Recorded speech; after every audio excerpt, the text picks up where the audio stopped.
చూడగలిగితే ప్రకృతి సౌందర్యాన్ని ఆస్వాదించడం చాలా తేలిక. ఇక మన కార్యక్రమంలో ప్రేక్షకుల సమస్యలకి తగిన పరిష్కార మార్గాలను తెలియజేయడానికి ప్రముఖ జ్యోతిష్య వాస్తు పండితురాలు డాక్టర్ ఈడుపుగంటి పద్మజారాణి గారు మనతో ఉన్నారు. వారి ద్వారా చాలా విషయాలు తెలుసుకున్నాం. పద్మజ గారు నమస్కారం అండి. నమస్కారం. ఈ రోజు జూన్ 5 కదా, మరి ఈ రోజు పుట్టిన వారి లక్షణాలు ఎలా ఉంటాయి, వారి బలాలు బలహీనతలు, అలాగే వారు ఏ రంగాల్లో రాణిస్తారు? తప్పనిసరిగా సాధారణంగా వీళ్ళు పుట్టిన వాళ్ళ యొక్క లక్షణాల్లో ప్రధానంగా చెప్పేది ఏంటంటే వీళ్ళు చాలా చలాకీగా ఉంటారు, ఉత్సాహంగా ఉంటారు. అలాగే వీళ్ళ మనసులోని భావాలు స్పష్టంగా వాళ్ళ మొహంలో కనబడిపోతూ ఉంటాయి. దాపరికాలు అనేది ఉండదు. ఏదైనా సరే ముక్కుసూటితనంగా వ్యవహరిస్తారు. చాలా చలాకీగా నవ్విస్తూ ఉండి పిల్లల్లో కలిసిపోతూ ఉంటారు. మంచి స్నేహపాత్రులుగా ఉంటారు. అయితే ఏదన్నా చేసేటప్పుడు కొంచెం తొందరపాటు నిర్ణయాలు తీసుకోవడం వల్ల ఏదైనా ఎదురు దెబ్బలు తగిలినా కూడా తొందరగా దాంట్లో నుంచి బయటికి రాగలుగుతారు. అయితే వీళ్ళ యొక్క లక్షణాల్లో ప్రధానంగా వీళ్ళకుండే బలాల్లో వీళ్ళు తొందరపాటుతనం అనేది మాత్రమే కాకుండా ముక్కుసూటితనము, ఏ విషయంలోనైనా సరే ఇట్టే బాధలు మర్చిపోయి అందులోకి వెళ్ళడం అనేది, అంటే ఏ విషయాన్నైనా వాళ్ళు చేత పట్టుకున్న దాన్ని పూర్తయ్యేదాకా నిద్రపోని మనస్తత్వము, చాలా స్నేహపాత్రులుగా ఉండడం అనేది ఇవన్నీ వీళ్ళ యొక్క ప్లస్ పాయింట్స్ గా చెప్తాము. అలాగే వీళ్ళ యొక్క బలహీనతలుగా కూడా చెప్పవలసిన పరిస్థితి వచ్చినప్పుడు ఈ బలహీనతలో ప్రధానంగా మనం చెప్పేది ఏంటంటే కొంచెం అపనమ్మకం ఉంటుంది. అవతల వాళ్ళని తొందరగా నమ్మరు. అన్నిట్లోనూ ప్రవేశం ఉంటుంది కానీ దేన్ని తొందరగా కంప్లీట్ చేసే పరిస్థితి అనేది ఉండకపోవడం అనేది ఈ రెండు వీళ్ళ బలహీనతలుగా చెప్తాము. అయితే వీళ్ళ యొక్క లక్షణాలతో పాటుగా వీళ్ళకి నప్పే రంగాల్లో ప్రధానంగా వీళ్ళని తీసుకున్నప్పుడు వీళ్ళకి అది ఇదనే కాదు అన్ని రంగాల్లో కూడా ప్రవేశం ఉంటుంది. కాబట్టి జ్యోతిష శాస్త్రమైనా చెప్పగలుగుతారు, లేకపోతే విద్య అంటే గణిత శాస్త్రమైనా సరే, స్టాటిస్టిషియన్స్ గా, తర్వాత సర్వేయర్స్ గా, అలాగే ఉపాధ్యాయులుగా, దాంతోపాటు న్యాయ కోవిదులుగా అన్ని రకాల వాటిల్లో కూడా వీళ్ళు చాలా చక్కటి మంచి మాటకారులు, సమయస్ఫూర్తి ఎక్కువగా ఉంటుంది. అవతల వాళ్ళని మాటలతో గెలవగలరు. కాబట్టి ఇలాంటి వాళ్ళకి ఏ రకమైన దాంట్లో కూడా అన్ని రంగాలనే వీళ్ళకి బాగుంటాయి. ఓకే పద్మజ గారు, ఈ రోజు పుట్టిన సెలబ్రిటీస్ ఎవరైనా ఉన్నారా? ఉన్నారు. మనకి ముఖ్యంగా చెప్పేది సినీ ఫీల్డ్ లో తీసుకున్నట్లయితే దాంట్లో మనం రంభ అని చెప్పి ఒక ప్రముఖ హీరోయిన్ ఉండేవాళ్ళు ఇప్పుడు కూడా ఉన్నారు. ఆమెని సెలబ్రిటీగా చెప్పొచ్చు. ఓకే అండి, ఇక మీతో మాట్లాడడానికి చాలా మంది కాలర్స్ వెయిట్ చేస్తున్నారు. ముందుగా ఫస్ట్ కాల్ తీసుకుందాం. హలో నమస్తే అండి. ఓకే మా బాబు తెలుసుకోవాలనుకుంటున్నాను కదా. ఓకే, మీ టీవీ వాల్యూ మ్యూట్ లో పెట్టి మాట్లాడండి. ఓకే, డేట్ ఆఫ్ బర్త్ చెప్పండి అమ్మా. 1996. ఓకే 6. Okay 29 madam. 29 అండి? అవును మేడం. టైం చెప్పండి. Night 6 to 7 madam. ఓకే అమ్మా, చెప్పండి ఏ విషయం తెలుసుకోవాలనుకుంటున్నారు మీ అమ్మాయి గురించి? అబ్బాయి అండి, అబ్బాయి గురించి అండి. ఓకే, అబ్బాయి గురించా, చెప్పండి. అవును మేడం. మా బాబు చదువు గురించి వాడి లైఫ్ ఎలా ఉంటుందని అది రాసి నక్షత్రం అనేది తెలుసుకోవాలనుకుంటున్నాను మేడం. తప్పకుండా అండి, మీ అబ్బాయి రాశి నక్షత్రం అలాగే అబ్బాయి చదువు గురించి పూర్తి వివరాలు పద్మజ గారు చెప్తారు. తప్పనిసరిగా ఇప్పుడు మీ అబ్బాయి యొక్క రాశి గురించి నక్షత్రం గురించి తెలుసుకుందాం అనుకుంటున్నారు మీరు. మీ అబ్బాయి జ్యేష్ఠ నక్షత్రం వచ్చిందమ్మా. దానితో పాటుగా అతను మన వృశ్చిక రాశి అని చెప్పి చెప్తాము. అయితే నడుస్తున్న గ్రహస్థితికి అనుకూలంగా ప్రస్తుత పరిస్థితులు కొంత బాగానే ఉన్నాయి. కాబట్టి ఫ్యూచర్ లో అతను ఏదన్నా తీసుకున్నట్లయితే అంటే ఏ కోర్సులకు వెళ్ళాలనుకుంటున్నాడో మనం ప్రత్యేకంగా ఇక్కడ ఆలోచించాల్సిన విషయం. అతనికి టెక్నికల్ బ్యాక్గ్రౌండ్ అయితే చాలా చక్కగా ఉంటుంది. దాంట్లో కూడా ఇంకా క్లియర్ గా ఏంటంటే మనకి ఇన్ఫర్మేషన్ టెక్నాలజీ రిలేటెడ్ గా కానీ లేకపోతే కంప్యూటర్ రిలేటెడ్ గా కానీ అతనికి మంచి ఎడ్యుకేషన్ వచ్చే అవకాశాలు తప్పనిసరిగా కనబడుతున్నాయి.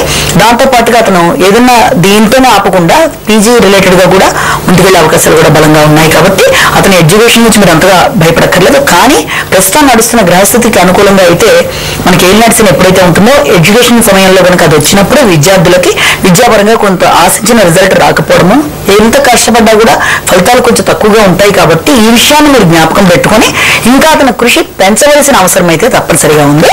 కాబట్టి అతని జ్ఞాపక శక్తి బాగుండడానికి అతను పెడుతున్న లైన్ లో ఎలాంటి అడ్డంకులు లేకుండా చక్కగా ఆ చదువు కంప్లీట్ అయి అనుకున్న కొత్త చదువులోకి వెళ్ళడానికి అన్ని విధాలుగా కూడా బాగుండడానికి శ్రీ హయగ్రీవాయ నమః అనే మంత్రాన్ని పఠించినట్లయితే అన్ని విధాలా బాగుంటుంది. అలాగే మనిషిపై జ్యోతిష్యం వాస్తు నెగిటివ్ యొక్క ప్రభావం ఉంటుందని మనం అనుకుంటున్నాం. కాబట్టి తప్పనిసరిగా అతనికి మీరు ఉత్తరం ఒకటి మెయిన్ గా పడదు. దాంతో పాటుగా ఈస్ట్ కూడా కొంత ఇబ్బంది పెట్టే అవకాశాలు ఉన్నాయి. కాబట్టి వీళ్ళంత వరకు అతను చదువుకునే డెస్క్ ఎంతసేపు కూడా మీరు ఈశాన్యం రిలేటెడ్ గా కానీ సౌత్ రిలేటెడ్ గానీ పెట్టినట్లయితే చాలా చక్కటి ఫలితాలు ఉంటాయి. చాలా మంచిగా ధైర్యంగా అతను చదువులో రాణించే అవకాశాలు అయితే చాలా బాగున్నాయి. ఓకే అండి, నెక్స్ట్ కాల్ తీసుకుందాం. Hello hello madam. నమస్తే అండి. నమస్తే అండి. చెప్పండి ఎవరి గురించి? మా అబ్బాయి 3వ తారీఖు ఓకే 9వ నెల ఓకే 82. 82 3వ తారీఖు 9వ నెల 82వ సంవత్సరం. అవునమ్మా, ఉదయం 6 గంటలు. ఓకే, ఎక్కడ జన్మించారండి? కరీంనగర్ జిల్లా. ఓకే, మరి మీ అబ్బాయి గురించి ఏం తెలుసుకోవాలనుకుంటున్నారు? మా అబ్బాయికి పెళ్లి గురించి తెలుసుకోవాలనుకుంటున్నాము. మా అబ్బాయి అమెరికాలో ఉన్నారు. ఓకే, పెళ్లి ఎప్పుడవుతుంది? మా అబ్బాయి అక్కడే అమెరికాలో కంటిన్యూ అవుతావా ఇట్లా భవిష్యత్తు? ఓకే అండి, తప్పకుండా మీరు అడిగిన ముఖ్యంగా మా పెళ్లి గురించి చాలా ఓకే అండి, తప్పకుండా చెప్తారు. చెప్పండి. తప్పనిసరిగా. అయితే వివాహానికి సంబంధించిన సమయం ఇప్పుడు అనుకూలంగా ఉందో లేదో అన్నది కూడా మనం ఇప్పుడు గమనించుకోవాలి. అయితే వర్గంగా చెప్పాలంటే ఇతను నడుస్తున్నది శని మహాదశ. శని మహాదశలో శని అంతర్దశ నడుస్తుంది. అయితే వివాహానికి ఇతనికి సంబంధించిన దశ కూడా అదే, అంటే సప్తమాధిపతి దశ నడుస్తుంది. కాబట్టి వివాహానికి అనుకూలమైన సమయంగానే చెప్పగలిగినప్పటికీ కూడా ఆగస్టు దాకా ఇప్పుడు అష్టమ శని ప్రభావం వల్ల ఏదైనా చూసినా కూడా అది అంత హ్యాపీగా, అంటే మీరు అనుకున్నట్టుగా లేకపోయే పరిస్థితులు అనేది ఆగస్టు దాకా ఉన్న, ఆగస్టు తర్వాత అన్ని విధాలుగా కూడా అతనికి ఫేవరబుల్ టైం అయితే తప్పనిసరిగా కనబడుతుంది. కాబట్టి దీని రిలేటెడ్ గా అతనికి సంబంధించి మీరు ఏదైనా చూసుకున్నా సరైన సమయంగానే దీన్ని చెప్పొచ్చు. అయితే దీనితో పాటుగా ప్రతి వ్యక్తి మీద వాస్తు జ్యోతిష్యం ఉంటుందని మనం అనుకుంటున్నాం. కాబట్టి సౌత్ అనేది అతనికి పడదు, ఆ విషయాన్ని జ్ఞాపకం పెట్టుకోండి. అలాగే మంగళవారం ఏదైనా భగవంతుడికి సంబంధించిన ప్రార్థనా స్థలాలు, అంటే ఇప్పుడు ఫారెన్ లో ఉంటున్నారు కాబట్టి అక్కడ వాళ్ళకి ఏదైనా దేవాలయాలకి వెళ్తాం అవుతుందా లేదా అనుకోవడం కూడా కనబడుతూ ఉంటుంది. కాబట్టి ఎన్ని ప్రార్థనా స్థలాలు ఇది అదనే కాదు, అక్కడ పాజిటివ్ వైబ్రేషన్స్ మనకు కావాలి కాబట్టి అక్కడికి వెళ్తే చాలా చక్కగా ఉంటుంది. అది మొదటిది. అలాగే దాంతో పాటుగా ఇంట్లోనే ఉన్నప్పుడు క్రమం తప్పకుండా అతను ఖచ్చితంగా మంగళవారం ఏదైనా సుబ్రహ్మణ్య స్తోత్రాలు వినడం కానీ లేకపోతే వాటిని పారాయణం చేయడం కానీ చాలా చక్కటి ఫలితాలు ఇస్తాయి. ఈ విషయాన్ని గుర్తుపెట్టుకున్నట్లయితే ఆగస్టు తర్వాత నుంచి ఫేవరబుల్ టైం గానీ అతనికి కనబడుతుంది. తప్పనిసరిగా అన్ని విధాలా ఫేవరబుల్ గా ఉంటుంది. ఉన్నప్పటికీ ద మోస్ట్ హ్యాపీయెస్ట్ పీరియడ్ 2014 మార్చి తర్వాత నుంచి చెప్తాము. ఈ లోపల వీటికి మీరు ప్లాట్ఫామ్ సిద్ధం చేసుకోవాల్సిన సమయంగా దీన్ని చెప్తాం. ఓకే అండి, ఇక నెక్స్ట్ కాల్ తీసుకుందాం. హలో నమస్తే మేడం. నమస్తే అండి, చెప్పండి, డేట్ ఆఫ్ బర్త్ చెప్పండి. మునవరండి నా పేరు. నా బాబు గురించి మాట్లాడాలనుకుంటున్నాను. ఓకే, మీ బాబు గురించా అండి? మా బాబు ఆగస్టు 17 డేట్. ఆగస్టు 17th అండి? 17 శుక్రవారం ఉదయం 5 గంటలు. ఇయర్ చెప్పలేదండి, ఇయర్ ఒకసారి చెప్పండి. ఇయర్ 90 కదండి? 90 ఆగస్టు 17. టైం చెప్పండి. టైం అమ్మా టైం 5 గంటలు పొద్దున్న. తెల్లవారుజామున 5 గంటలు. పేరేంటమ్మా? పేరు అఖ్తర్ గారు. ఓకే, ఇప్పుడు ఏం తెలుసుకోవాలనుకుంటున్నారండి? బాబు చదువు గురించి ఉద్యోగం గురించి. ఓకే, చదువు గురించి ఉద్యోగం గురించి తప్పకుండా చెప్తారు. అయితే అతనికి గత 2.5 years గా అయితే అంత ఫేవరబుల్ గా లేదు, కానీ ఇప్పుడైతే మంచి సమయమే స్టార్ట్ అయిందమ్మా. తప్పనిసరిగా ఫేవరబుల్ సమయంగానే దీన్ని చెప్పాలి. ఏదన్నా ప్రయత్నం చేసినా ఈ సమయంలో అతనికి అన్ని విధాలా బాగుంటుంది. అంటే ఒక టర్నింగ్ పాయింట్ గా ఈ సమయాన్ని మనం చెప్పడం జరుగుతుంది. అయితే దానికి సంబంధించిన మీకు సంబంధించిన ప్రార్థనా స్థలాలకి తప్పనిసరిగా ప్రతి ఫ్రైడే వెళ్ళడం అనేది ఒక మంచి అలవాటు చేయాలి అతనికి. అలాగే దానితో పాటు అతను ఏ రకమైన స్టోన్స్ ధరించాల్సిన అవసరం అయితే లేదు, అన్ని విధాలా ఫేవరబుల్ గానే ఉంది. అయితే దీనికి సంబంధించి మాత్రం తప్పనిసరిగా ఫ్రైడే ప్రార్థనా మందిరాలకు వెళ్ళడం అనేది ఒకటి చేస్తే సరిపోతుంది. ఓకే అండి, ఇక నెక్స్ట్ కాల్ తీసుకుందాం. హలో నమస్తే అండి. నమస్తే అండి, చెప్పండి, ఎవరి గురించి తెలుసుకోవాలనుకుంటున్నారు? 1779 మేడం. 1979 మేడం. 1979 టైం చెప్పండి. My name is Syed Ziauddin madam. ZIAUDDIN madam. Time ఒకసారి చెప్పండి. ఏ madam time madam? Saturday night madam, 9:30 madam. 9:30 to 10 మధ్యలో అంతేనా? అవును మేడం. ఎక్కడ జన్మించారండి? నెల్లూరు మేడం. ఓకే, మరి ఏ విషయం తెలుసుకోవడానికి కాల్ చేశారు? అదే కొంచెం బిజినెస్ ఫైనాన్షియల్ ప్రాబ్లం ఉన్నాం మేడం. ఓకే, బిజినెస్ లో ప్రాబ్లమ్స్ ఉన్నాయి, దాని గురించి అంతేనా? ఓకే అండి, తప్పకుండా. తప్పనిసరిగా అంటే వృత్తిపరంగా కొన్ని రకాలైన ఆటంకాలు ఎదురవుతున్నాయి. దీని పరంగా నాకు ఎలా ఉంటుందన్నది ఆయన సమస్యగా ఆయన అడగాలనుకుంటున్నారు. దీని ప్రభావం ప్రకారం తీసుకున్నట్లయితే ప్రస్తుతం నడుస్తున్న గ్రహస్థితి అయితే 2010 నుంచి 2013 దాకా బాధక దశ నడుస్తుంది. కాబట్టి వృత్తిలో కొన్ని రకాలైన ఆటంకాలు ఇబ్బందులు అనేవి ఉన్నప్పటికీ కూడా 2013 మార్చి దగ్గర నుంచి అన్ని విధాలా ఫేవరబుల్ గా ఉంటుంది. అందులో ఏ రకంగా సందేహపడాల్సిన అవసరం లేదండి. అయితే చిన్న పరిష్కారాలు పాటించినట్లయితే అన్ని విధాలా బాగుంటుంది. మీరు ఇచ్చిన దాని ప్రకారం ఏంటంటే మీరు ఏదైనా సరే గట్టిగా పట్టుబట్టి చేయగలిగిన సమర్థత మీలో ఉంటుంది. ఏ విషయంలోనైనా సరే మంచి ప్లానింగ్ అనేది మీకు ఉంటుంది. ఇది మీ యొక్క ప్లస్ పాయింట్స్. మీ యొక్క బలహీనతను కనుక మనం గమనించుకుంటే గమనించుకున్నట్లయితే బలవంతులు అంటే సెన్సిటివ్ నేచర్, అనుకున్నట్టుగా జరగకపోతే చాలా తొందరగా డిప్రెషన్ లోకి వెళ్ళే అవకాశాలు కనబడుతున్నాయి. నడుస్తున్న దశ కూడా దానికి దోహదపడుతుంది. కాబట్టి మీరు ఈ విషయాన్ని జ్ఞాపకం పెట్టుకుని డిప్రెషన్ లోకి వెళ్ళాల్సిన అవసరం లేదు. చాలా చక్కగా 2013 మార్చి నుంచి అన్ని విధాలా బాగుంటుంది. ఈ లోపల పరిష్కారాలుగా మీరు చేయవలసిన ఏంటంటే మీకు సంబంధించిన ప్రార్థనా మందిరాలకు ప్రతి శుక్రవారం క్రమం తప్పకుండా కనీసం 20 శుక్రవారాలు వెళ్ళడం అనేది మీరు చేయాలండి. మొట్టమొదటి పరిష్కారం అని చెప్తున్నాము. అలాగే మీరు పెట్టుకున్న ఆఫీస్ అనుకోండి, లేకపోతే మీ యొక్క బిజినెస్ కి సంబంధించిన ప్లేసెస్ లో ఎట్టి పరిస్థితుల్లో అది సౌత్ ఈస్ట్ కాకుండా, అంటే ఆగ్నేయం అంటామండి, సౌత్ ఈస్ట్ కాకుండా చూసుకోండి. ఈ 2 పరిష్కారాలు పాటించండి. చాలా చక్కగా మంచి అద్భుతంగా మీకు అన్ని విధాలా బాగుంటుంది. నెక్స్ట్ కాల్ తీసుకుందాం. హలో హలో జనవరి 31. నమస్తే అండి, చెప్పండి. నాది జనవరి 31 అండి. ఓకే, 1994. టైం చెప్పండి అమ్మా. 12:15 మధ్యాహ్నం. 12:15 మధ్యాహ్నం. ఎక్కడ జన్మించారు? ఏంటండి? మీరు పుట్టిన స్థలం చెప్పండి. హైదరాబాద్. ఓకే, ఏ విషయం తెలుసుకోవాలనుకుంటున్నారండి? జాబ్ విషయంలో అండి. జాబ్ విషయంలో, చదువు విషయంలో. చదువుకుంటున్నారా మీరు ఇప్పుడు? ఇప్పుడు ఇంటర్ అయిపోయిందండి. సీఏ వెళ్ళాలని. ఇది ఎలా ఉందండి నా చదువు? ఓకే, తప్పకుండా అండి. మీరు అడిగిన ప్రశ్నలకి తప్పకుండా సమాధానం చెప్తారు. ఓకే. విద్యాపరంగా కొత్త లైన్ లోకి వెళ్ళబోతున్నాను. ఆ వెళ్ళబోతున్న లైన్ సిఏ, అది నాకు ఎంతవరకు సూటబుల్ అవుతుందా లేదా అన్నది ఆమె యొక్క సందేహం. అయితే విద్యాపరంగా తీసుకున్నా కూడా ప్రస్తుతం నడుస్తున్న గ్రహస్థితిని గమనించుకున్నట్లయితే ప్రస్తుతం ఏలినాటి శని నడుస్తుంది. అది కూడా మీది కన్యారాశి అయింది. కన్యారాశి వల్ల ఏలినాటి శని ప్రభావం ఎక్కువగా ఉండబట్టి దానికి సంబంధించి మీరు చేయవలసింది ఎక్కువ కృషి చేయాలంటే, ఇప్పుడు మీరు పడుతున్న కృషి సరిపోదు. మీరు అనుకున్న సిఏ లైన్ లోకి మీరు వెళ్ళడానికి ఇంకా బాగా కృషి చేయాలంటే ఇప్పుడు పడుతుందని డబల్ అనమాట చేస్తే మీరు అనుకున్న గమ్యం చేరుకునే అవకాశాలు తప్పనిసరిగా ఉన్నాయండి. అందులో సందేహం లేదు. ఇక రెండోది ఏంటంటే మీకు అన్ని విధాలు కూడా ఫేవరబుల్ గా ఉండేట్టుగా, ఆగస్టు తర్వాత నుంచి కొంత ఫేవరబుల్ గా ఉండేట్టుగా కనబడుతుంది. 2015 నుంచి 17 మధ్య అన్నిట్లోకి మీకు చాలా చక్కటి టైంగా చెప్పాలంటే, మీకు జీవితంలో మీరు కోరుకున్నవన్నీ అన్ని విధాలుగా బాగుండే టైంగా దాన్ని చెప్తాను. కాబట్టి మీరు ఇప్పుడు ఎక్కువ కృషి చేయండి. అలాగే క్రమం తప్పకుండా ప్రతి శనివారం నాడు మీరు దేవాలయ సందర్శన చేయాలి. ఒకవేళ మీరు ఉండే ఇల్లు ఏదన్నా, మీరు ఉండే రూమ్ అయినా సరే ఏదన్నా వెస్ట్ కానీ నార్త్ కానీ ఉందేమో చూసుకోండి. ఈ 2 మీకు ఇబ్బంది కలిగిస్తాయి. కాబట్టి ఈ రకమైన ఇబ్బందుల్ని అధిగమిస్తూ శనివారం దేవాలయ సందర్శన చేస్తూ, దానితో పాటుగా దేవాలయం దగ్గర ఎవరన్నా బేదసాదులు ఉంటే వాళ్ళకి ఏదైనా దుప్పట్లు లాంటివి ఏదైనా, అంటే ఒకటైనా సరే కంబళి అంటాం దాన్ని, ఏదైనా ఒకటి పంచినా బాగా బేదవాళ్ళు కొనుక్కోవడానికి కూడా అవకాశం లేకుండా ఉండేవాళ్ళు, ప్లాట్ఫామ్ మీద ఉండే వాళ్ళకి ఏదైనా అలాంటిది ఇచ్చిన వల్ల ఈ రకమైన ఇంటెన్సిటీ, నెగిటివిటీ తగ్గుతుంది. ఎడ్యుకేషన్ పరంగా కూడా మీరు చక్కటి వృద్ధిలోకి వస్తారు. మీరు అనుకున్న లైన్లోకి మీరు పెడతారు.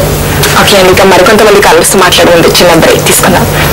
ఈ రోజుల్లో చాలా మంది కీళ్ళ నొప్పులతో బాధపడుతున్నారు కదండి. మరి జ్యోతిష్య పరంగా కీళ్ళ నొప్పులకు కారకమయ్యే గ్రహాలు ఏవి, దానికి పరిష్కార మార్గాలు తెలుసుకున్నామండి. షార్ట్ బ్రేక్ తీసుకుందాం. గుడ్ టైం కార్యక్రమానికి తిరిగి స్వాగతం. పద్మజ గారు, మరి జ్యోతిష్య పరంగా కీళ్ళ నొప్పులకు కారకమయ్యే గ్రహాలు ఉన్నాయా? మరి వాటికి పరిష్కార మార్గాలు మా ప్రేక్షకుల కోసం చెప్పండి. తప్పనిసరిగా ఈ రోజుల్లో మనం ఎక్కువ మందిని చూస్తే ఒక ఏజ్ దాటిన వాళ్ళకే కాదు, ఇదివరకటి రోజుల్లో అయితే ఒక ఏజ్ వచ్చిన తర్వాత, ఇప్పుడు ఈ రోజుల్లో అందరికీ రకరకాల సందర్భాల్లో కూడా ఈ కీళ్ళ నొప్పులు అనేవి చాలా ఎర్లీ ఏజ్ లో కూడా స్టార్ట్ అయిపోతున్నాయి. దీనికి కారకమైన గ్రహాలు ఏంటి, దాన్ని ఎలా మనం ఓవర్కమ్ చేయాలన్నది కూడా ఇప్పుడు ప్రధానంగా మనం మాట్లాడుకోవాలి. సాధారణంగా ఎవరి జాతకంలోనైనా సరే దీనికి ఈ కీళ్ళ నొప్పుల కారకమైన గ్రహంగా మనం శనిని చెప్తాం. సాధారణంగా ఎవరి జాతకంలో అయినా శని దుస్థానాల్లో ఉన్నప్పుడు కానీ, దోష స్థానాల్లో ఉన్నప్పుడు కానీ, శని యొక్క బలం లేనప్పుడు కానీ, అష్టవర్గ రీత్యా శని సరైన పాయింట్లు ఇవ్వనప్పుడు కానీ, జ్యోతిష చక్రం వేసినప్పుడు అష్టవర్గాన్ని కూడా వేస్తాము. అష్టవర్గులో శని ఇవ్వాల్సిన పాయింట్లు సక్రమంగా ఇవ్వనప్పుడు కానీ, లేకపోతే ఏళ్ళనాటి శని నడుస్తున్నప్పుడు కానీ, శని యొక్క బలం ఆ చార్ట్కి లేనప్పుడు కానీ తప్పనిసరిగా ఈ రకమైన ఇబ్బంది వచ్చే అవకాశాలు ఉంటాయి. కాబట్టి అది ఏళ్ళనాటి శని నడుస్తున్నప్పుడైనా, అష్టమ శని అర్ధాష్టమ శని సందర్భాల్లో కూడా మనం ఈ రకమైన ఇబ్బందిని మనం గమనించుకోవచ్చు. కాబట్టి దీనికి సంబంధించి మనం ఏ రకమైన పరిష్కారాలు పాటించాలి, ఏం పాటిస్తే ఈ రకమైన ఇబ్బంది నుంచి మనం బయటపడతామనేది చెప్పాలి. అయితే దీనికి సంబంధించి ప్రత్యేకంగా శనికి సంబంధించి శనికి సంబంధించిన ఆహారంగా చెప్తాం. ఈ నువ్వుల నూనెతో శరీరాన్ని మర్దన చేసుకున్నా, ఈ నువ్వుల నూనెని దానం ఇచ్చిన, నువ్వుల నూనెతో శని గ్రహానికి అభిషేకం చేసిన ఈ రకమైన ఇబ్బంది నుంచి బయటపడవచ్చు. అదే రకంగా నువ్వుల పొడిని ఆహారంలో తీసుకుంటున్నా, అదే నువ్వులని మనము ఆవుకి పెట్టినా, అంటే నువ్వులకు సంబంధించిన నూనె అయినా, నువ్వులు పప్పుగా తీసుకున్నా, ఏదైనా సరే దాన్ని ఉపయోగించుకున్నప్పుడు తప్పనిసరిగా ఈ రకమైన ఇబ్బంది నుంచి బయటపడవచ్చు. ఓకే అండి, నెక్స్ట్ కాల్ తీసుకుందాం. హలో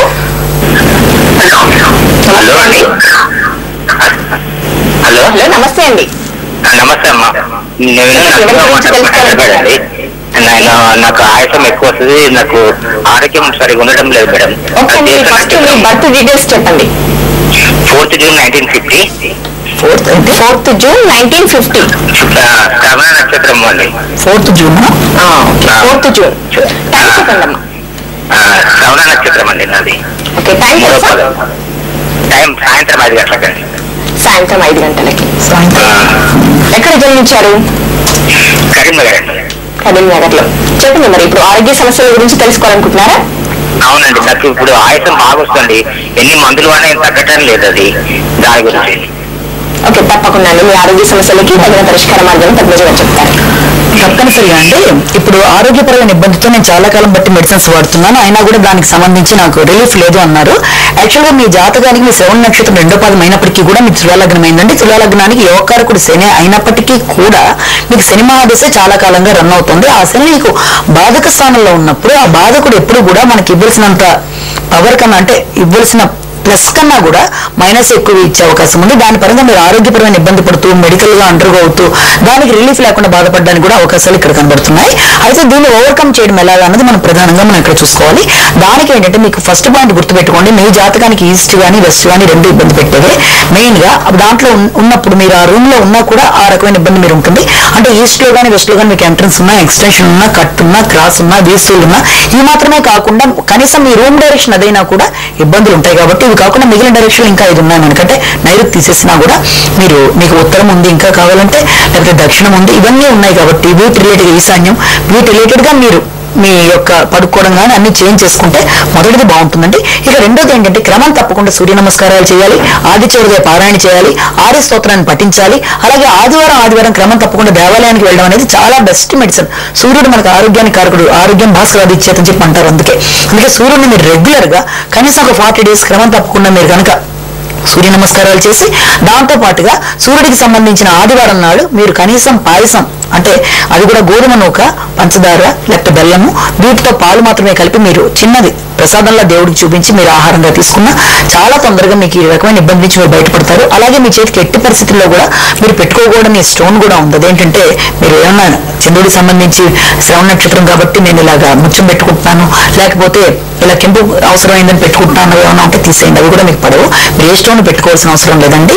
కేవలం మీరు చెప్పిన చిన్న పరిష్కారాలు చేయండి, మీకే చాలా చక్కటి ఫలితం దీంట్లో కనబడుతుంది. ఈ సూర్య నమస్కారాలతో పాటుగా ఆదిత్య హృదయ పారాయణ చేయడం, సూర్యుడి అష్టోత్తర నామావళి జపించడం అనేది మీరు చేయండి, చక్కటి పరిష్కారం మీకు కనబడుతుంది. ఓకే అండి, నెక్స్ట్ కాల్ తీసుకుందాం. హలో, కాల్ కట్ అయిందండి. ఇక June 5th జన్మించిన వారి స్త్రీల లక్షణాలు అలాగే వారి వైవాహిక జీవితంకి వస్తే ఎలా ఉంటుంది? వీళ్ళు చాలా తమాషాగా ఉంటారు. మొత్తానికి అందరూ ఒకటైపోతే 5వ తారీఖు అంటే ఎప్పుడైనా చూసుకోండి, ఏ 5 అయినా 14 అయినా 23 అయినా, ముఖ్యంగా 5 జూన్ వీళ్ళ గురించి ఏంటంటే వీళ్ళు ప్రతి విషయంలో చాలా ఫ్రెండ్లీగా ఉంటారు. చాలా తొందరగా కోపం వచ్చేస్తుంది, ముక్కు మీద కోపం ఉంటుంది, అంత తొందరగా చల్లారిపోతారు. ఎంత తొందరగా మాట అంటారో అంత తొందరగా పశ్చాత్తపడతారు. అంటే చాలా బ్రాడ్ మైండెడ్, చాలా ఫన్నీగా మాట్లాడతారు. జంతువుల్ని చాలా ఎక్కువ ఇష్టపడుతూ ఉంటారు. చాలా జంతు ప్రేమ, మనుషుల మీద చాలా ప్రేమ అనురాగాలు, ఎఫెక్షన్ తొందరగా కరిగిపోయే మనస్తత్వం, అన్ని కూడా వీళ్ళ యొక్క లక్షణాలుగా మనం చెప్పొచ్చు. అయితే దీనితో పాటుగా ఏంటంటే వీళ్ళ వైవాహిక జీవితాన్ని గమనించుకున్నట్లయితే వీళ్ళు చాలా ఎక్కువగా ఖర్చు పెడతారు, తొందరగా మనుషుల్ని నమ్మరు, అంటే నమ్ముతున్నట్టుగానే ఉంటారు కానీ నమ్మరు. అంటే వైవాహిక జీవితంలో కూడా ఎక్కువ ప్రేమానురాగాలు కోరుకోవడం మాత్రమే కాకుండా వీళ్ళు చాలా ఎక్కువ అభిమానాన్ని, ప్రేమని భర్తకు పంచుతారు. అంటే వీళ్ళ ఎఫెక్షన్ ని తట్టుకోవడం కష్టం, వీళ్ళ కోపాన్ని తట్టుకోవడం కష్టం, అంత అభిమానాన్ని చూపిస్తారు. తర్వాత పిల్లల విషయంలో కూడా పిల్లల ఆలనా పాలనలో ప్రపంచాన్ని మర్చిపోతారు, వాళ్ళ మీద వాళ్ళు కూడా కేర్ అనేది వదిలేస్తారు. అలాంటి చాలా చక్కటి సున్నితమైన మనస్తత్వం చెప్పొచ్చు. చాలా బాగుంది. ఇంకా నెక్స్ట్ కాల్ తీసుకుందాం. హలో, నమస్తే అండి. నమస్తే మేడం. చెప్పండి, ఎవరి గురించి తెలుసుకోవాలనుకుంటున్నారు? నా గురించి. మీ గురించి. డేట్ ఆఫ్ బర్త్ చెప్పండి అమ్మా. 14/4/1988. 1988. టైం చెప్పండి అమ్మా. టైం 9 to 10 మేడం, పొద్దున 9 to 10 మార్నింగ్. ఎక్కడ జన్మించారు? కరీంనగర్ డిస్ట్రిక్ట్. కరీంనగర్. ఏం తెలుసుకోవాలనుకుంటున్నారండి?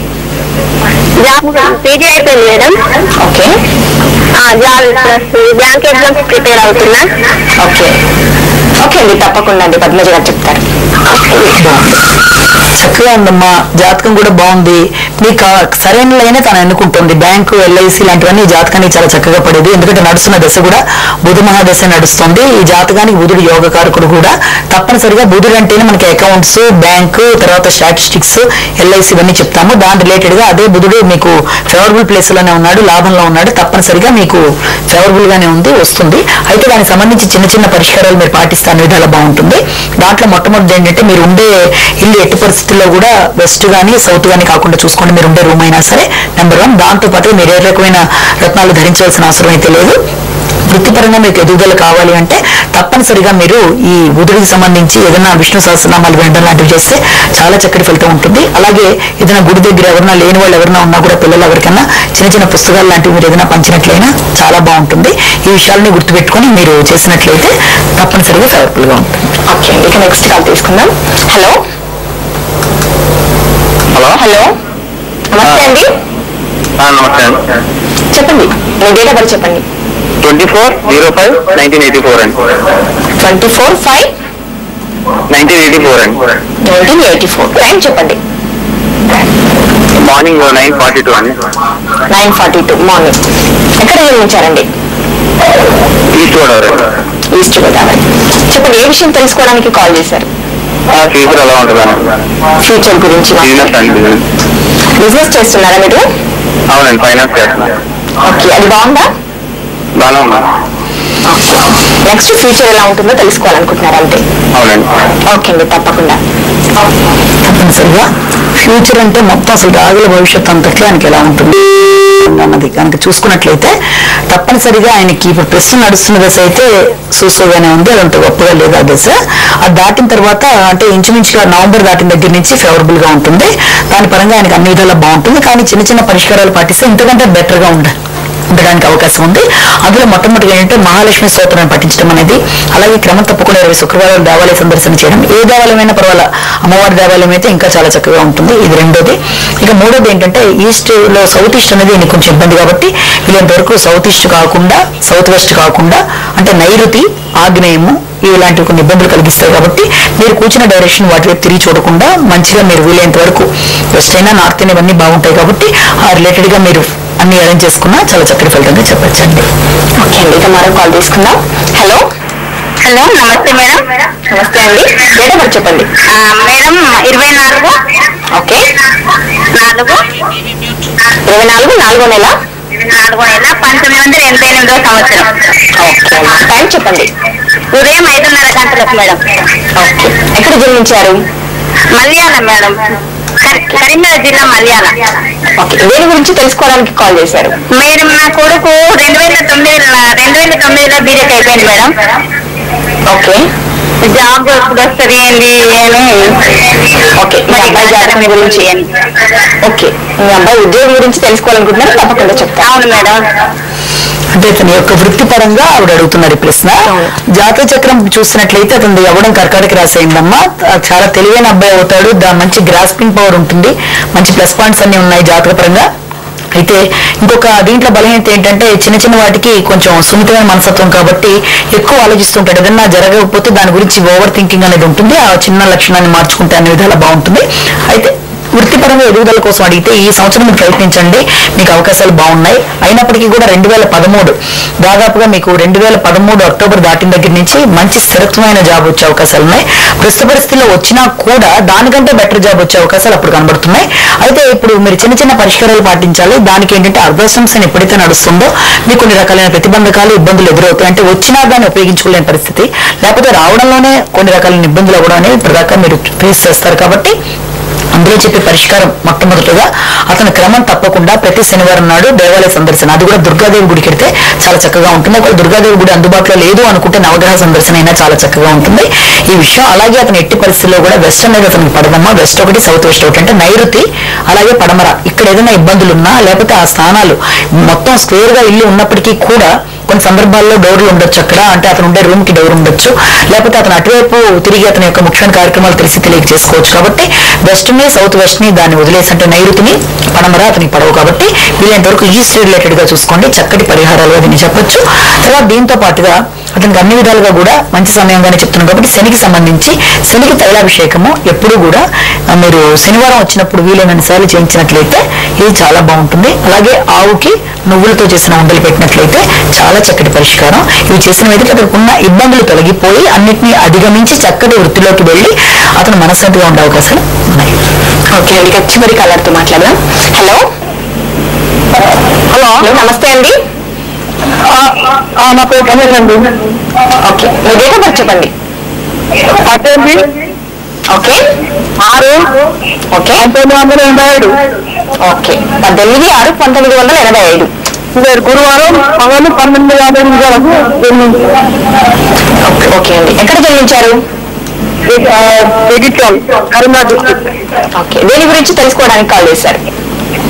మాది కొంచెం ఇబ్బంది ఉంది, జాతకం మంచి ఎప్పుడు మంచిగా చెప్తారా?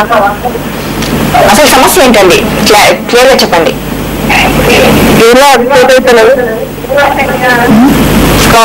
ట్రాన్స్పోర్ట్ చేసుకున్నాం, అది చక్కగా నచ్చలేదు. మీరు చెప్తారా? ఓకే, బిజినెస్ చేస్తున్నారండి మీరు? అవునండి, ట్రాన్స్పోర్ట్. ఓకే, బిజినెస్ లో ఓకే, దాంట్లో ఆందోళన ఉన్నాయి, దాని గురించి తెలుసుకోవాలనుకుంటున్నారు అంతేనా? నా జాతకం కూడా చూసేస్తాను. ఓకే అండి, తప్పకుండా చెప్తారు. అయితే ఆయన చెప్తున్నది ట్రాన్స్పోర్ట్ బిజినెస్ చేస్తున్నాను, దాంట్లో అప్ అండ్ డౌన్స్ లా కనబడుతున్నాయి, అంతగా గొప్పగా లేదు, నాకు ఏంటి పరిష్కారాలు, నా జాతకం కూడా బాగుందా అని ఆయన అడుగుతున్నారు. అయితే ప్రస్తుతం ఒకటి గమనించండి, మీ జాతక ప్రకారం మీకు నడుస్తున్నది భాగక దశ అంటారు దీన్ని. రెండోది ఏంటంటే గత 2.5 సంవత్సరాలుగా అంటే 2009 సెప్టెంబర్ నుంచి ఇప్పుడు దాకా నడిచిన గ్రహస్థితి ఎలా ఉందంటే ఇది మీకు అర్ధాష్టమ శని అనేది నడిచింది మొన్నటి దాకా.